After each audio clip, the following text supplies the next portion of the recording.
tu dirección de investigación te proporciona evidencias para luego actuar en consecuencia en el ajuste de la política. Claro, yo creo que una de las cosas en la línea en la que tú vas, ¿no? O sea, porque alguien podría decir, ok, esa Norma Marconi estuvo hace 10 años ahí, pero ¿por qué regresó? ¿No? Como alguien me puso en el muro del Facebook cuando se enteró que había regresado, ¿no? ¿Estás loco? Y bueno, probablemente sí, probablemente estoy loco, pero a más allá de eso, ¿no es cierto? Esta gestión es completamente distinta, ¿no? Entonces aquí no hay un romanticismo y un optimismo que me caracterizan, pero no solamente hay eso, porque conozco una gestión distinta. Yo sé lo que era el Ministerio de Educación hace 10 años y estaba más o menos al tanto de lo que ha venido siendo durante estos años.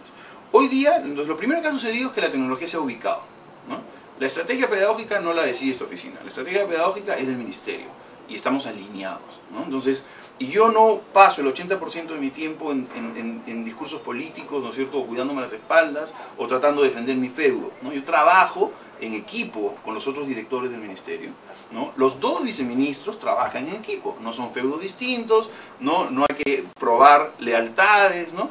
Y la ministra inspira a este equipo cotidianamente y permanentemente. Entonces, es un clima laboral que yo no he tenido ni siquiera muchas veces en la empresa privada, ¿no? Entonces, desde ese punto de vista, yo creo que hay muchísimas diferencias, ¿no? Entonces, y que efectivamente, ojalá que esto no sea una isla en el gobierno, ¿no? Sino que sea más una tónica transversal. Hoy día yo puedo dedicarme con entusiasmo y pasión a lo que hago, ¿no? Porque soy apoyado por el resto de la institución y al mismo tiempo apoyo al resto de la institución en sus otros objetivos. Entonces, las agendas personales, las mezquindades individuales, ¿no es cierto?, y los discursos políticos no entorpecen mi trabajo. Entonces, eso para mí es, como yo digo, soy honrado y orgulloso de ser funcionario público, o sea, en estas condiciones. Tus variables del entorno están bien, pero yendo a las competencias cognitivas que te permite, por ejemplo, ajustar las políticas. Así es. ¿No? ¿Cómo está funcionando la evidencia, cómo la hallan y cómo eso varía la aplicación de la política y del gasto? Mira, ahí también hay una tremenda coherencia, ¿no es cierto?, que es importante, una consistencia fundamental. El ministerio lo que está diciendo, esta gestión ministerial está diciendo, nosotros no podemos, o sea, si tú haces las cosas igual, los resultados van a ser iguales, ¿no es cierto? Entonces nosotros tenemos un sistema educativo que ante cierto tipo de medición internacional somos los últimos de la región o el último de la región, ¿no es cierto?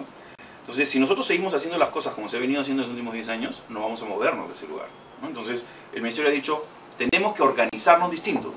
No puede haber un viceministerio de gestión pedagógica y un viceministerio de gestión institucional, ¿sí? El core del ministerio es lo pedagógico.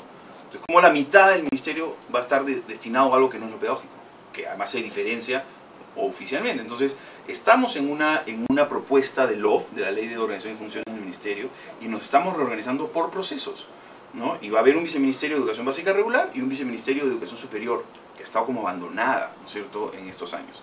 Entonces, hay una reestructuración. Entonces, ese es el primer paso, ¿no? Desde esa reestructuración y ubicando la tecnología en ese lado, ¿no es cierto?, es que nosotros podemos decir, ok, entonces, ahora hay que trabajar con los gobiernos regionales. Porque ese es otro tema. La descentralización no es un papel, no es letra muerta, ¿no es cierto?, es un papel escrito hace unos años. La descentralización es una realidad y tenemos que construir las capacidades a nivel regional. Entonces, esta gestión se ha pasado los primeros 6 meses tocando la puerta a cada uno de los presidentes regionales, yendo a visitarlos y firmando un convenio de visión conjunta de lo que debe ser la educación en su región, ¿no es cierto? Entonces, eso es lo que ha hecho la ministra en todo el país y eso es lo que hacemos los directores. Hoy día cada uno de los directores generales es representante político ante una región.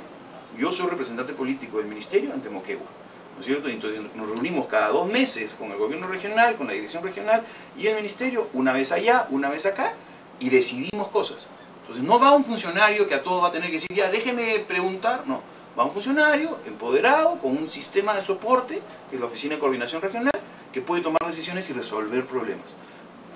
Más o menor eficiencia dependiendo de la gravedad de los problemas, pero ya no hay, ¿no?, esta mecedora a los gobiernos regionales. Entonces, los gobiernos regionales son corresponsables de la educación en sus regiones. Ya no es el Ministerio de Educación solo. Entonces, en esa línea, los presupuestos se van a alinear, valga la redundancia. Por supuesto, esta oficina tiene hoy 33 millones de soles de presupuesto en el 2012. ¿No? No hay punto de comparación con lo que seguramente ha tenido en el gobierno anterior.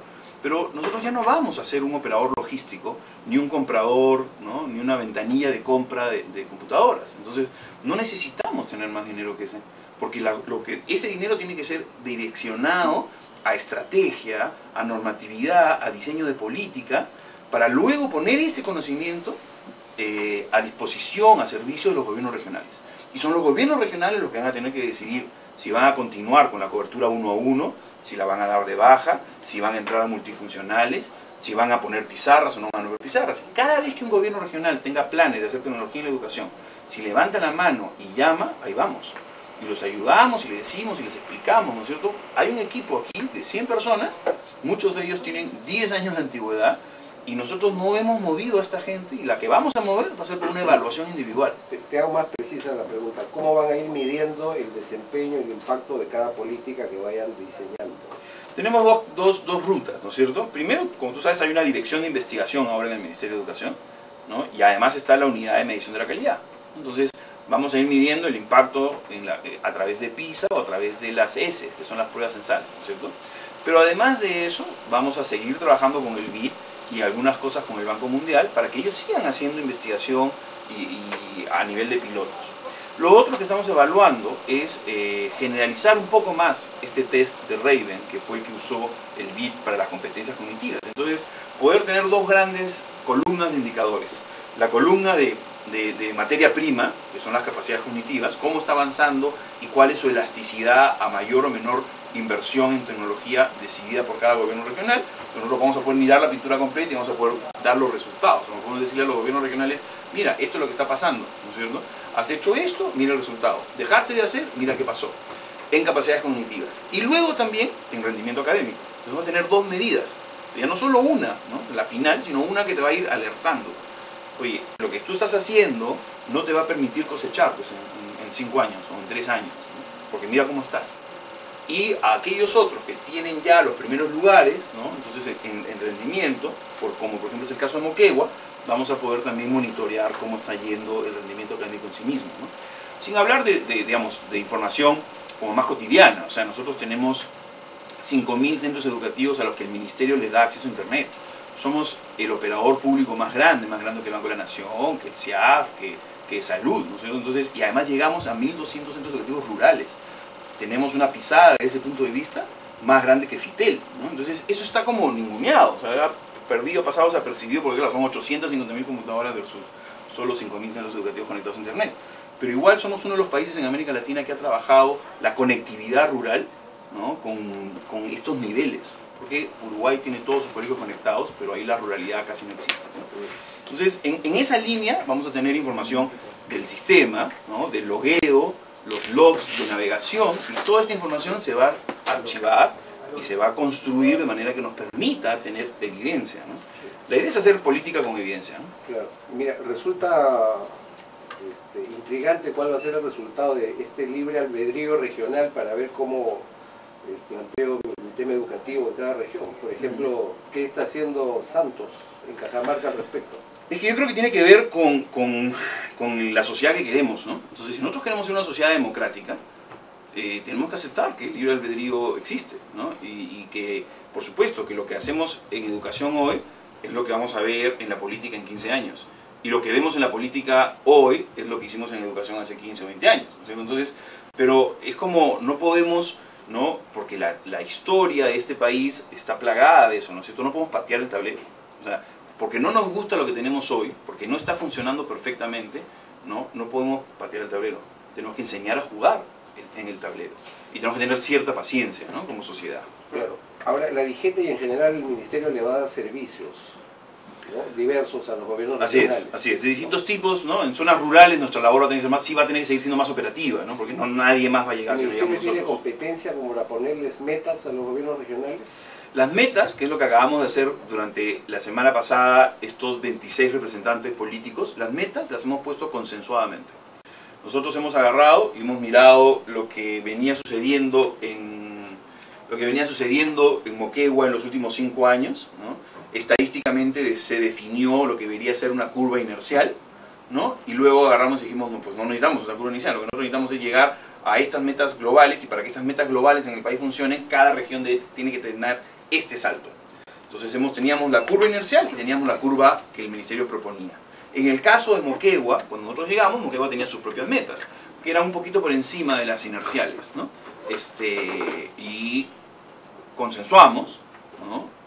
Conversamos y ellos han aceptado el reto. Han dicho, ok, nosotros queremos seguir siendo los primeros. Así que tomamos las metas que el Ministerio nos pone y las hacemos nuestras. Nos apropiamos de esas metas. Una pregunta más antes del intermedio.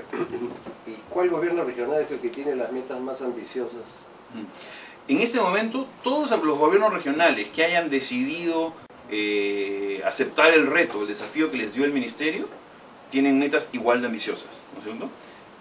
Lo que pasa es que algunos gobiernos regionales no han aceptado el desafío, ¿no es cierto? Y se han mantenido en unas metas más bajas, ¿no? Lo que esos gobiernos regionales probablemente están perdiendo de vista es que si todo el sistema se mueve hacia arriba, ¿no? Y ellos no mantienen la misma pendiente, se van a descolocar, digamos, feo, ¿no es cierto? O peor.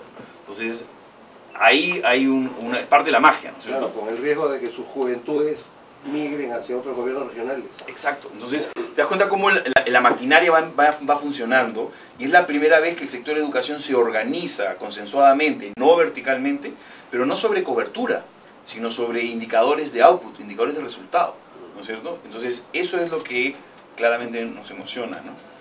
A mí también. Este tipo de liderazgo tan claro. Yo no conocía a la ministra Salas de antes, ¿no? Sabía, por supuesto, que había estado en el Consejo Nacional de Educación, que es una educadora que ha pensado el tema de educación durante años, ¿no? No es una política, es una educadora en un cargo político, ¿no? Que es una muy buena combinación. Yo no puedo decirte que es una sorpresa, porque en el momento de conversar mi regreso a la gestión pública, ¿no? Lo que quedó evidenciado fue eso, ¿no? Que era una situación completamente distinta, ¿no? Y que el Ministerio de Educación no era el ministerio que yo conocía o el ministerio que ha venido siendo en los últimos 15 o 20 años o más, ¿no? Que había una propuesta para hacer una cosa distinta, cambio, había personal joven detrás de esto y había una coordinación entre los viceministros, ¿no? Muy seguida, desde muy de cerca de la ministra. Entonces, todo eso fue parte de lo que me hizo a mí decir, sí, por supuesto, regresamos a la administración pública, ¿no? A mirar la gestión pública como una opción profesional absolutamente válida, ¿no? Y con ese optimismo y con la eficiencia con la que están haciendo la labor, ¿qué metas se han puesto con respecto al programa OLPC? Mira, para nosotros el programa OLPC prácticamente terminó, ¿no? Porque como era un programa de compra de computadoras, ¿no? Y distribución, y hemos comprado, ya las computadoras se compraron y se han distribuido, entonces ahora lo que hay que hacer es nuevos programas, en donde le demos a las otras variables, ya no tanto al acceso, ¿no? Que se avanzó, sino al uso, la apropiación y la sostenibilidad, ¿no? Y estos programas ya no van a ser de arriba hacia abajo, sino van a ser de abajo hacia arriba, ¿no es cierto? Entonces vamos a trabajar con las UGEL, con las direcciones regionales, con los gobiernos regionales, ¿no? Haciendo desarrollo de capacidades y asistencia técnica, y vamos a tener como objetivo las metas del sector, ¿no? Que es impactar en los aprendizajes, ¿no? Necesitamos enseñar mejor a nuestros hijos, ¿no? Y no continuar en las cuestiones relativas en donde estamos, ¿no? En el modelo educativo americano hay un programa que me ha llamado la atención, que es el Gifted Resource Class. Ya, claro. ¿Tienen planeado algo similar para acá? Sí, mira, hay un proyecto que se llama Escuelas Marca Perú, ¿no? Este proyecto Escuelas Marca Perú es un proyecto de inversión pública, está formulándose, al cual se le ha destinado casi como 1.300 millones de soles, ¿no? Y va a empezar en zonas rurales, ¿no? En una intervención sistémica, ¿no? El ministerio como sistema, no como feudos atomizados, sino como sistema, en donde las direcciones concertadamente, bajo el liderazgo de la Dirección de Educación Bilingüe y Rural, ¿no?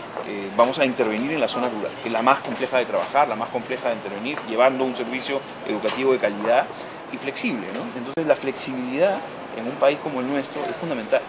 Entonces, en la educación, como tú bien sabes, ¿no es cierto? El reto siempre ha sido que uno tiene que homologar, ¿no? Para poder educar, o sea, es como la administración ha primado sobre el modelo educativo. Entonces tú tienes clases distribuidas de cierta manera y con 40 alumnos por razones administrativas, no por razones pedagógicas, ¿no? Por razones pedagógicas la distribución sería distinta.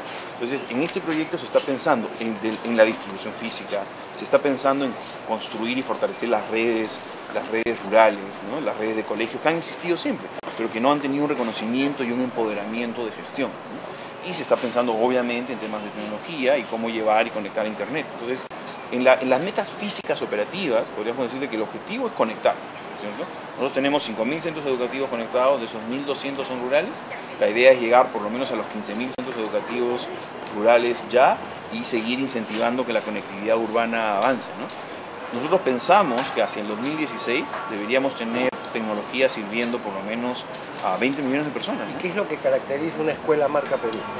Empiezas con estándares de infraestructura, ¿no es cierto? Lo que está, EBR, Educación Básica Regular, llama la escuela digna, ¿no? Una escuela digna, ¿no es cierto? Un servicio de calidad y una escuela digna. Hay que recuperar la expectativa. O sea, la gente ya no tiene expectativas sobre los servicios públicos, ya ni siquiera es una mala expectativa, es que ya no tiene expectativas, ¿no? Entonces hay que hacer que la gente tenga altas expectativas del servicio público para que entonces el servicio público esté obligado a entregar calidad, ¿no? Entonces vamos a dar escuela digna, ¿no? Vamos a tener docentes capacitados, empoderados.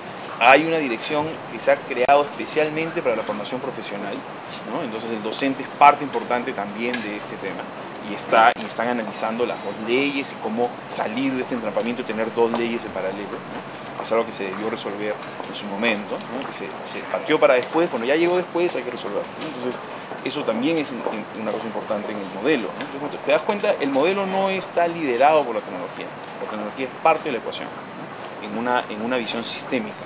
¿Qué es lo que necesita la educación? La educación no puede avanzar unilateralmente, ¿no? Ni en modelos de una variable, ¿no? Es una ecuación multivariable. ¿Cuál es la diferencia entre uso y apropiación? Uso y apropiación. Tú puedes aprender a aprender la computadora, incluso a entrar al procesador de texto, entender que mueves el teclado y esto se escribe en la pantalla, ¿no es cierto? Ahí estás usando la máquina. Pero si tú todavía eres más rápido escribiendo tu documento a mano, ¿no? Todavía no te has apropiado de la tecnología. De hecho, no has pasado la curva de aprendizaje. Entonces, la probabilidad de que te quedes en el camino y decidas seguir usando el cuaderno, seguir usando el papel y el lapicero, ¿no? O incluso la máquina de escribir es alta. Entonces, la apropiación es cuando tú pasas la curva de aprendizaje y haces tuyo. Entonces, ya has encontrado la razón. Ya no es un tema de moda solamente, sino es que te has vuelto más eficiente o algo es más fácil en tu vida, ¿no? O por último simplemente te diviertes más. Pero ya cumpliste, diste la vuelta a la esquina, ¿no? Para entender bien este mecanismo de la participación ciudadana en el diseño de la política y tomando este ejemplo, ¿cómo implementas el diseño de una política que te ayude a acelerar el tránsito del uso a la apropiación, incluyendo, por ejemplo, a la comunidad educativa? Mira, primero porque hay muchos actores hoy día interesados en eso, ¿no? Nosotros, por ejemplo, hemos identificado a raíz de esta mesa TICS, ¿no? A un grupo de desarrolladores en Puno, ¿no? Escuela Puno y Somos Azúcar, que es gente que está muy vinculada al tema del uso de las XO y tienen un proyecto, ¿no? que quieren presentar. Entonces ahí tienes ya, sería un primer resultado, si quieres, ¿no? Una visibilidad a un grupo de gente activa, una comunidad activa, que estaba invisibilizada y a la que le puedes dar la visibilidad suficiente para que consigan los recursos para ejecutar su proyecto, ¿no? Pero además de eso, en estas reuniones mensuales que tenemos, se plantean temas concretos. O sea, se ha definido cuál es la meta, ¿no es cierto? Y la meta es usar el equipamiento que tenemos en favor de la pedagogía, ¿no? Entonces, y en esa línea planteamos tareas también específicas. Entonces, por ejemplo, este año, nosotros tenemos que terminar un estudio de expectativas y necesidades sobre tecnología. Aunque a algunos les podría parecer tarde, en algún momento había que ir y preguntarle a la gente directamente qué es lo que quiere, ¿no? No asumir, ¿no es cierto?, que sabemos qué es lo que quiere y que lo que necesita es una máquina verde o azul, ¿no es cierto?, sino preguntar qué es lo que realmente necesitan y para qué lo necesitan y cómo lo necesitan. Entonces, eso es participación, ¿no? El diseño participativo. Entonces, nosotros para hacer ese estudio hemos reunido a esta gente de la empresa, de la academia, ¿no?, de ONGs, de otros organismos públicos y les hemos mostrado los términos de referencia. Esto es lo que queremos contratar. Entonces ellos los han leído, los han mirado, han opinado, han dicho, les parece mal, les parece bien, ¿no es cierto? Acá creo que te está sesgando, te falta esto, ¿no? Entonces esos términos de referencia construidos en conjunto son los que vamos a usar, no los que nosotros originalmente pusimos, ¿no es cierto? Entonces ese es un ejemplo específico, puntual. Pero digamos, podrían ser mucho más abarcativos, podríamos hablar y decir, no, hay que definir cuáles son los contenidos básicos que consideramos importantes en una capacitación para docentes en temas de tecnología. ¿Qué cosas tendríamos que decir en esa capacitación? ¿Cuántas horas tendrían que ser? ¿No? Entonces la mesa se siente y trabaja y dice, ya, estos son los temas, estos son los subtemas, ¿no es cierto? Aquí hay especialistas, ¿no? Entonces, todo ese movimiento es el que nosotros queremos aprovechar, ¿no? O sea, el Internet enseña muchas cosas, entonces el trabajo colaborativo, el diseño colaborativo, ampliar la base, ¿no? Y tener más cerebros trabajando por tus objetivos, impagable, ¿no? O sea, la gente que viene a ayudarnos, si nosotros quisiéramos cotizarla ahora hombre o una mujer, ¿no es cierto?, de consultoría, seguramente no tendríamos el presupuesto para pagarla, ¿no? Entonces, para nosotros es una herramienta valiosa. ¿Cómo evitar el sesgo hacia alguna marca o hacia algún tipo de solución? Con la participación de todos. Entonces, en la medida, todo el que quiere entrar, entra. El que no quiere entrar, se está autoexcluyendo, ¿no es cierto? Y entonces, claro, si yo tengo sentado en la misma oficina a la gente de Sugar, a la gente de Linux, cualquiera de los que podrían ser la gente de Linux, a Microsoft, a Intel, a Fundación Telefónica, ¿no?, a Empresarios por la Educación, a Cisco, a Oracle, ¿no?, a ONGs, a Intel, a Initel o a la UNI, ¿no? Entonces, en ese esquema, ¿no?, logras un tejido social más fuerte y es complejo, pues, ¿no? O sea, que alguien, ¿no?, Samsung, entonces Samsung dice, oye, pero lo que estás poniendo aquí, ¿no?, va a direccionarte todo a Classmate, ¿no? Entonces, a la larga, eso es responsabilidad social, ¿no es cierto? O sea, a la larga, de lo que estamos hablando, estamos construyendo mejores condiciones que luego van a hacer que nuestras licitaciones no sean impugnables, o sea, no sean impugnadas, porque ¿quién va a impugnar algo de lo que ha sido parte? ¿No? ¿Quién va a Intel, por qué va a impugnar, o alguno de los proveedores o ensambladores de Intel, por qué va a impugnar algo que fue claramente, ¿no?, entonces, trabajado con transparencia, ¿no? El Ministerio está en un proceso de cambio cualitativo, ¿no? Y están usando evidencia, rigor científico para el diseño de políticas. Entonces el entorno se ve favorable. ¿Qué proyectos hay en cartera actualmente? Mira, nosotros, como te decía, tenemos primero que trabajar un poco en el diseño, ¿ya? No podemos nunca, tenemos que operar, en la gestión pública uno tiene que operar con una mano, pero ir pensando y diseñando con la otra, ¿no es cierto? Algunas cosas van a ser dinámicas, se van a tener que corregir, ¿no? O sea, en el mundo ideal uno primero diseña, piensa y luego ejecuta, ¿no? La gestión pública, yo ya aprendí, no es así. Tienes que hacer las dos cosas al mismo tiempo, con la suficiente pericia y agilidad para ir corrigiendo en el camino, ¿no? Sobre todo porque además lamentablemente no tenemos evidencia histórica, ¿no? No tenemos información histórica que nos permita trabajar con evidencia previa. Entonces tenemos que construir nuestra evidencia. Entonces lo primero que vamos a hacer es estudios como línea de base, de demanda, que es expectativas y necesidades, pero también estudios referentes a modelos pedagógicos de inserción de tecnología, o sea, marcos conceptuales.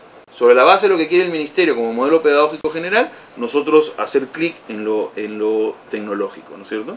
Pero no solo eso, sino que además vamos a empezar a mirar también intervenciones, casos de público-privado, ¿no? Por ejemplo, vemos con mucho gusto lo que está trabajando las aulas Fundación Telefónica, ¿no?, en función en el país. Y esas aulas Fundación Telefónica, ¿no?, son empresa privada, ¿no?, que normalmente no han podido trabajar muy bien con el sector público, y a nosotros vamos a abrir las puertas y vamos a hacer una alianza público-privada y vamos a dejar la ruta, el camino, para que cualquiera que quiera invertir tecnología en educación no sienta que necesita intermediarios para lidiar con el Estado, ¿no?, sino que lo puede hacer perfectamente con una agenda clara, transparente y sale. Lo otro, en esa misma línea estamos trabajando cosas también con Microsoft, ¿no?, que durante muchos años o mucho tiempo se ha pensado que esta relación con los proveedores tiene que ser una relación distante para asegurar neutralidad. Y no es verdad, o sea, uno en la oficina usuaria, el que compra, yo no decido las compras, ¿no es cierto? Yo defino las especificaciones técnicas y el vendedor, ¿no es cierto?, tiene que lidiar con la Oficina General de Administración y con la ley de contrataciones. Entonces yo puedo estar muy cercano a los proveedores y puedo entender el estado del arte de la tecnología y de los distintos temas tecnológicos. Tengo que entender, o sea, es mi obligación, ¿no? Y para eso tengo que escuchar a todos y tengo que hablar con cada uno de los proveedores. Entonces, en esa lógica, Microsoft también quiere hacer pilotos y también quiere probar cosas, Intel también quiere, nosotros tenemos alianzas como Ministerio con Intel hace muchos años, ¿no? Entonces también estamos trabajando desarrollo de capacidades con Intel. No hay que mirar a la empresa privada con recelo, ¿no? Porque justamente si eres amplio, ¿no?, y no favoreces a nadie, eso va a quedar claro, se va a notar, y luego la ley de adquisiciones es la que define, la que decide, ¿no? Entonces, y ahí los procesos, el debido proceso es el que manda. Entonces, en esa línea tenemos este año, pero fundamentalmente donde vamos a poner mucha energía es en el Internet en zonas rurales, ¿no? Tenemos que seguir conectando las zonas rurales.